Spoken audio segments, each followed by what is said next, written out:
Henri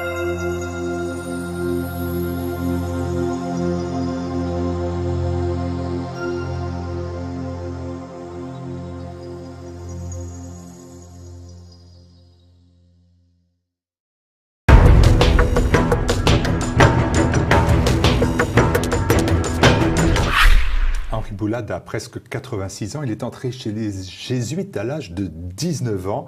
Il a passé sa vie en Égypte au service des communautés chrétiennes. C'est une personnalité marquante, auteur de très nombreux ouvrages de référence. Le père Henri Boulade est l'invité de TV Liberté. Bonjour mon père. Bonjour monsieur. Merci de consacrer votre temps de passage en France à une présence sur les studios de TV Liberté. Vous avez, je l'ai dit, passé une grande partie de votre vie en Égypte. Vous connaissez donc parfaitement ce pays. Quel est encore le rôle de l'Église catholique des chrétiens en Égypte? Il faut distinguer l'Église catholique et les chrétiens. Les chrétiens représentent 10 millions d'habitants sur 90 millions. Les catholiques représentent 200 000 environ, donc une minorité dans la minorité. Ils ont un poids spécialement à travers le réseau d'enseignement catholique qui est énorme.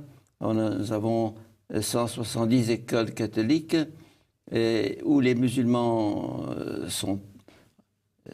représentent 60% à peu près, et les musulmans sont les premiers à courir derrière cet enseignement catholique. Et donc à travers l'enseignement catholique et à travers, je dirais, notre affiliation au Vatican, il y a un poids moral considérable, mais l'Église majoritaire, évidemment, c'est l'Église copte orthodoxe. Alors après les abominables attentats survenus en Égypte, c'était au dimanche des Rameaux, avant Pâques de cette année, vous avez prononcé un sermon et un sévère j'accuse, un j'accuse, où vous ne vous êtes pas seulement adressé aux terroristes. Oui, c'est-à-dire que j'accuse l'idéologie et le système de pensée qui est derrière le terrorisme. Je disais bien j'accuse l'islam parce que l'islam est à la source de ces actes horribles qui ont été commis. De par l'enseignement officiel de l'islam, c'est-à-dire par le Coran, les hadiths et la vie de Mohammed, qui est une incitation à la haine du chrétien et du juif, et il est spécifié dans le Coran qu'il faut les haïr, nous haïr, disons, si je puis dire. Et donc, si vous voulez, ce qu'on appelle terrorisme, c'est un euphémisme, si je puis dire. On ne veut pas dénoncer l'islam. Or, dans ce texte-là, j'ai finalement décidé de dénoncer la source de ce terrorisme, qui n'est pas simplement islamiste, mais islamique. Ça veut dire que ce n'est pas simplement d'un courant, mais il s'agit de ce que l'islam enseigne. C'est là que je dénonce non seulement l'islam, mais je dénonce la source principale de radicalisation dans le monde, qui est l'Azhar, la grande université. Alors, j'y viens, effectivement. L'Azhar est la plus ancienne, d'ailleurs, université islamique au monde. Je crois qu'elle doit avoir près de 1000 ans. C'est quand même une référence, c'est une institution qui reste très académique, mais qui est présentée en Occident, tout au moins comme un rempart, frêle rempart, mais un rempart quand même à l'extrémisme islamique. Mais pour vous, l'Azhar, elle, n'incarne pas du tout cet islam modéré. Pas du tout. Ils se prétendent modérés, mais ils ne le sont pas.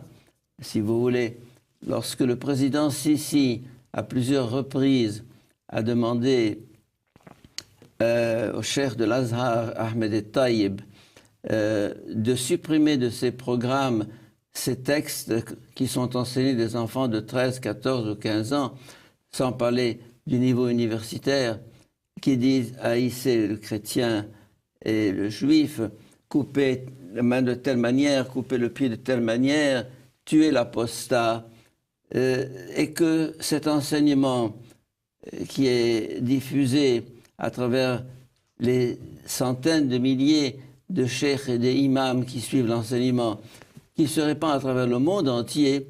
Donc, la source principale du radicalisme musulman et donc du terrorisme qui s'ensuit, c'est bien cet enseignement qui est dispensé au Caire. Le Caire, justement, est un peu la source de cette idéologie mortifère. Et c'est ainsi que, voyant l'image de l'islam ternie, si je puis dire, par ces actes récurrents, le président Sisi a demandé à maintes reprises au cheikh de l'Azhar de supprimer ces textes de ses manuels et de son enseignement. Et il ne l'a pas fait, et il ne le fera pas, parce que cet enseignement, c'est l'enseignement officiel de l'islam. Alors, il se trahirait lui-même en les supprimant. Mais pourtant, mon père, dans votre réflexion, vous êtes bien obligé de tenir compte de nouveaux penseurs musulmans qui sont d'Orient et aussi d'Occident et qui cherchent à amorcer une réforme en profondeur de l'islam. Il existe peut-être un moyen de travailler avec eux. Mais nous travaillons avec eux à longueur d'année. Ça fait des années que je travaille avec les musulmans. Je distingue entre l'islam et les musulmans.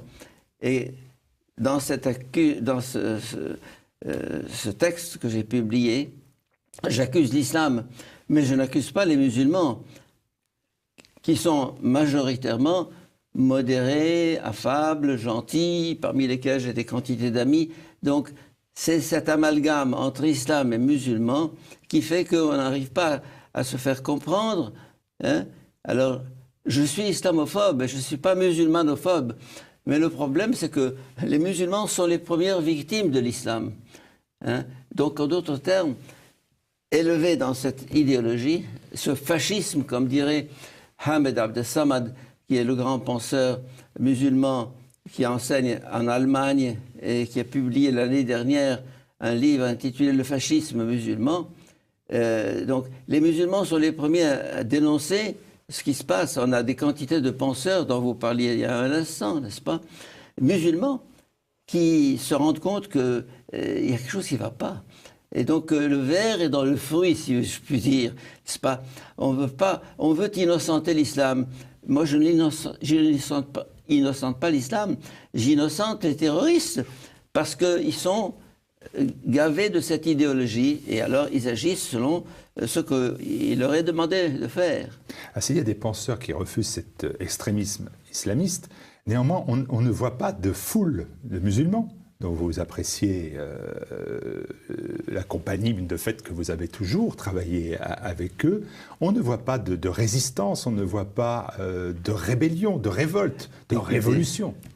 Il y a une résistance de plus en plus grande par rapport à cet enseignement. Ce qu'on appelle les libéraux sont de deux catégories. Les intellectuels, les journalistes, les écrivains, les professeurs d'université, dont ce monsieur dont je parlais tout de suite, et il y a le peuple, la jeunesse. La jeunesse qui est très branchée sur les réseaux sociaux, hein, lui aussi rejette ce radicalisme, cette attitude, comment dire,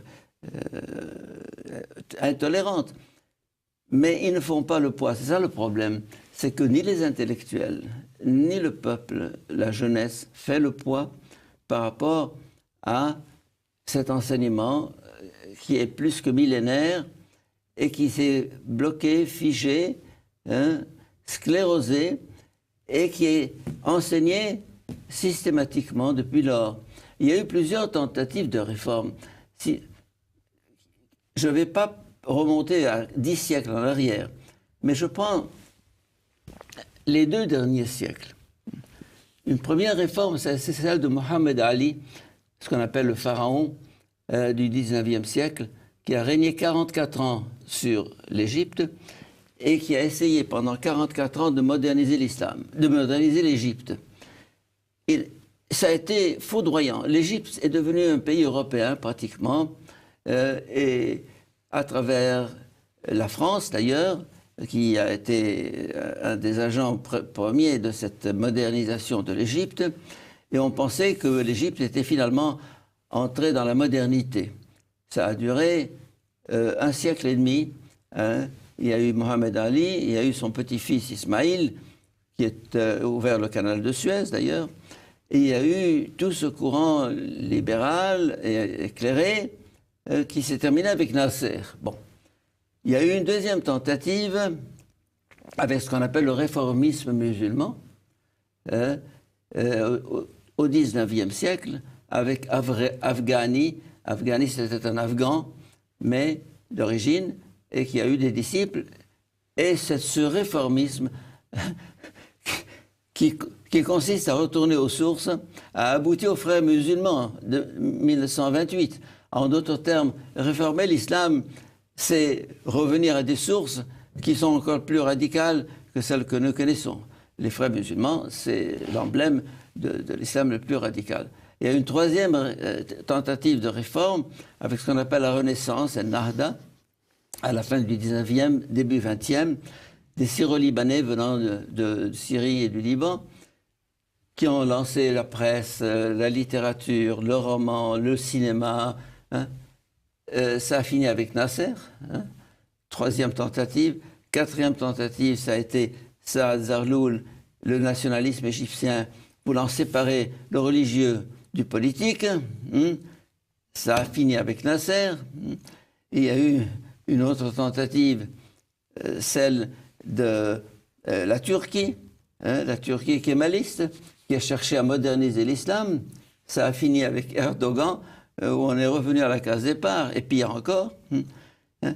Et il y a eu finalement le cheikh Mohammed Mahmoud Taha à Khartoum, qui a voulu inverser la théorie de l'abrogeant et de l'abrogé pour que les versets mécois prévalent sur les médinois, parce qu'ils sont beaucoup plus tolérants plutôt.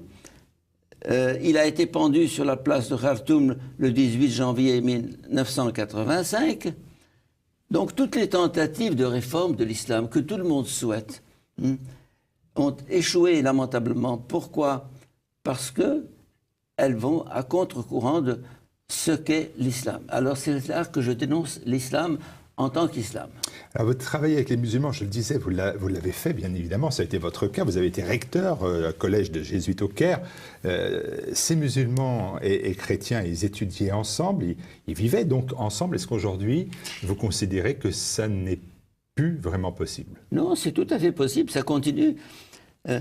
60% ou 70% de nos élèves dans nos écoles catholiques sont musulmans. Ils vivent en parfaite harmonie avec les autres. Mais l'islam qu'ils vivent n'est pas l'islam officiel. C'est un islam édulcoré, qu'on a mis à la sauce de la modernité. Parce qu'en fait, l'islam vrai, officiel, n'est pas vivable. On ne peut pas vivre. Si vous voulez, il y a une espèce de compromis, mais ceux qui se réclament de l'islam authentique, orthodoxe, sunnite, ce sont les frères musulmans, ce sont les plus fidèles à l'islam. Et alors, c'est là le problème, c'est que l'islam est en conflit avec lui-même. C'est ça la grande crise de l'islam en ce moment, c'est que l'islam est en conflit avec lui-même. Et cette guerre intestine se traduit par des guerres réelles. Ce n'est pas simplement chiisme contre sunnisme, ce n'est pas simplement ces deux grands courants. C'est les libéraux contre les radicaux, c'est toute la jeunesse contre la vieille garde, si je puis dire. Il y a une espèce de malaise profond dans l'islam parce que il sent qu'il ne peut pas continuer sans se moderniser, mais il ne parvient pas à le faire parce qu'il est tenu par les scribes et les pharisiens, si je puis dire, qui lui disent « Non, là, tu es en dehors de l'islam ». Alors, c'est là le grand malaise de l'islam qui se ressent dans ce monde arabe qui est en lutte perpétuelle avec lui-même. Alors mon père, on le voit bien, les téléspectateurs l'entendent et le voient, vous exprimez dans un français excellent, remarquable même, et vous êtes francophile. francophile et francophone, si je puis vous dire, oui. Mais votre dénonciation de l'islamisme, elle se passe aussi, dans votre j'accuse, par une mise en cause directe de la hiérarchie catholique française, ce qui est très rare. Ce qui est très rare, non pas qu'elle soit mise en cause, mais qu'elle soit mise en cause par des prêtres, coupables à vos yeux de faire preuve de complaisance, c'est le terme que vous utilisez, avec l'islamisme. Vous parlez même de 50 ans d'initiative à sens unique. C'est terrible constat, ça. Hein. Oui, c'est terrible comme constat, mais c'est réaliste. C'est pas simplement la hiérarchie française, je dirais, c'est tout le courant qui a été amorcé avec le décret Nostra Aetate de Vatican II, 1965, où on a commencé vraiment un dialogue qui se voulait ouvert, accueillant, compréhensif avec les musulmans. Depuis 50 ans, on n'a pas fait un pas en avant. On a eu de belles déclarations, on a eu des textes, on a eu des rencontres, on a eu des sourires, on a eu des cafés ensemble, on a eu des congrès un peu partout. Mais je demande, résultat concret, quel pas en avant avons-nous fait? Et si nous continuons comme ça, eh bien, c'est l'impasse. Et nous sommes dans l'impasse. Alors moi, ce que je demande, c'est un dialogue fondé sur la vérité. La charité sans la vérité, ça ne va pas. Et je me réfère au psaume 82 qui dit « Amour et vérité se rencontrent, justice et paix s'embrassent. » Amour et vérité. Le pape Benoît XVI était très conscient de ça, et il a mis le doigt sur la plaie. Et ça fait... À Ratisbonne, peut-être. À Ratisbonne, c'est son fameux discours de Ratisbonne, n'est-ce pas? Il disait, mettons la raison au cœur de notre débat. Hein. Mettons des valeurs communes. Quelles sont ces valeurs? Coraniques? Non. Évangéliques? Non. Parce que chacun se réclame de son livre. Alors qu'est-ce qu'il faut? Il faut la raison, la vérité, la justice, hein, les faits, l'histoire. Or, quand on refuse l'histoire, quand on refuse la raison, quand au bout de 2 heures, le fameux islamologue égyptien, Anawati, un dominicain très connu, bon, qui était un ami à moi, il est mort depuis, il me disait, j'ai passé 2 heures avec un cher de Lazare qui m'écoutait très gentiment, très attentivement, avec un sourire. Et quand j'ai eu terminé, au lieu de répondre dans les arguments par d'autres arguments, il me dit, écoutez, vous et tous les chrétiens finiront en enfer. Ça a été la conclusion du dialogue. Alors, pratiquement, il nous écoute, il nous sourit, et il n'en pense pas moins, finalement, rien ne bouge.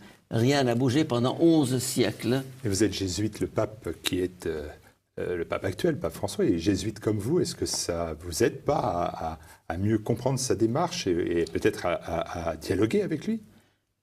Je lui ai envoyé une lettre il y a 8 mois à peu près, en lui disant « Très Saint-Père, cher confrère, puisqu'il est jésuite comme moi, je vous aime, je vous admire,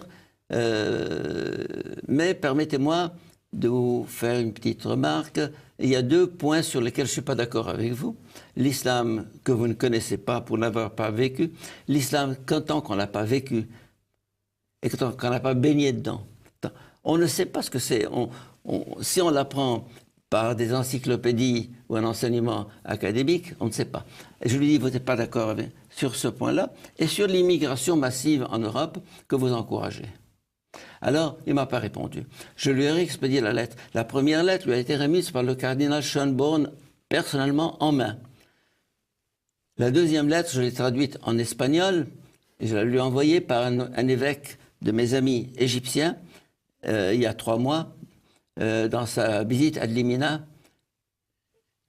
Donc, il a reçu cette lettre en main. Il ne m'a pas répondu. Or, il y a un quart d'heure, on me disait que quelqu'un qui lui envoie des vœux de Noël, hein, il lui répond, il a tout un secrétariat pour ça, mais moi, son confrère, et je dirais son aîné, si je puis dire, et qui a quelque chose à dire, où je lui ai proposé de le rencontrer, de dialoguer, de causer. Fin de non-recevoir. Je suis surpris et un peu peiné, si je puis dire. Alors aujourd'hui, quels sont les défis auxquels l'Égypte doit faire face? Et puis aussi, quel avenir pour les chrétiens en Égypte, les catholiques et les chrétiens? L'Égypte est à la croisée des chemins. Il y a beaucoup de signes d'optimisme, parce qu'avec le président Sisi, les chrétiens se sentent un peu soutenus, mais dans le concret, il est un peu débordé ou dépassé par la situation. Il a mis hors la loi les frères musulmans par cette révolution du 3 juillet 2013, où il a pris le pouvoir. Mais les frères musulmans qui ont été exclus officiellement sont partout, infiltrés partout dans la société, dans la police, même un peu dans l'armée, mais dans tous les ministères, en particulier l'éducation. Alors, ça freine tout. L'islamisme, l'Égypte est gangrénée par l'islamisme, et il n'arrive pas. Alors, il a remplacé les frères musulmans par les salafistes, mais c'est du pareil au même, c'est la même idéologie, la même mentalité. En d'autres termes, la société est islamisée de façon profonde, il est un peu débordé. À part cette question, il y a la question économique. L'Égypte est dans une situation économique désastreuse. Il n'y a plus d'investissement étranger. Il n'y a plus de tourisme, qui sont les deux premières sources de revenus de l'Égypte. Alors, face à cette insécurité à cause des islamistes, face à cette précarité de l'économie, et une montée démographique galopante, avec 3 millions chaque année d'Égyptiens en plus. Moi, quand j'étais petit, nous étions 15 millions. Maintenant, nous sommes 95. L'espace d'une vie, de ma vie. Donc, il est dépassé, il est débordé. Alors, il n'arrive pas à mettre en question l'article 2 de la Constitution qui stipule que l'islam est religion d'État, parce que il y a l'Azhar, il y a les frères musulmans, il y a le peuple. Donc, je dirais que l'Égypte est dans une souricière, de même que l'islam est dans une souricière. Et il y a une crise qui n'est pas simplement égyptienne, qui est celle de toutes ces sociétés arabes qui s'embourbent, qui sont embourbées dans un marécage dont ils n'arrivent pas à se sortir. Et les chrétiens dans tout cela en Égypte? Et les chrétiens subissent des persécutions récurrentes, comme vous le savez très bien. La dernière, c'était ces 2 autobus de pèlerins qui allaient vers un couvent pour prier. On les descend, un à un, abjure ta religion, dis la shahada, non, tach. Le second, le troisième, dont une dizaine d'enfants qui ont préféré la mort, après avoir vu leurs aînés être tués, préféraient la mort à l'abjuration. Et ça a été la même chose avec ces 21 jeunes qui rentraient de Libye, qui ont été exécutés. Mais alors là, c'était pas avec une balle, c'était avec le couteau, comme tout le monde a pu le voir. Ces jeunes habillés en orange. Et alors les agressions du dimanche des Rameaux qui ont donné lieu à mon texte, 2 églises le même jour à 1h30 d'intervalle, à Tanta et Alexandrie, avec une quarantaine de morts, soit une cinquantaine de morts. En d'autres termes, c'est pas simplement les chrétiens, c'est l'armée elle-même qui est attaquée par ces islamistes. Et donc, si vous voulez, les chrétiens sont les premières victimes, mais les chrétiens résistent et ont une capacité de résilience qui date de 20 siècles, puisqu'ils sont nés c'est une église de martyrs. Dès l'origine, du temps de Dioclétien, du temps des Romains. Hein. Alors avec l'islam, ça a été bien pire. Je commençais cet entretien en rappelant un fait. Vous avez 86 ans. C'est un âge où certains papes décident de renoncer à leur charge. Est-ce que vous vous dites, alors que vous parcourez le monde et l'Europe tout le temps pour éveiller, est-ce que vous ne dites pas, je vais quand même maintenant poser mon baluchon? Un terme un peu trivial. Jamais. Jamais. On parle d'âge de la retraite. Pour moi, la retraite se prendra lorsque le Seigneur me dira « arrête ».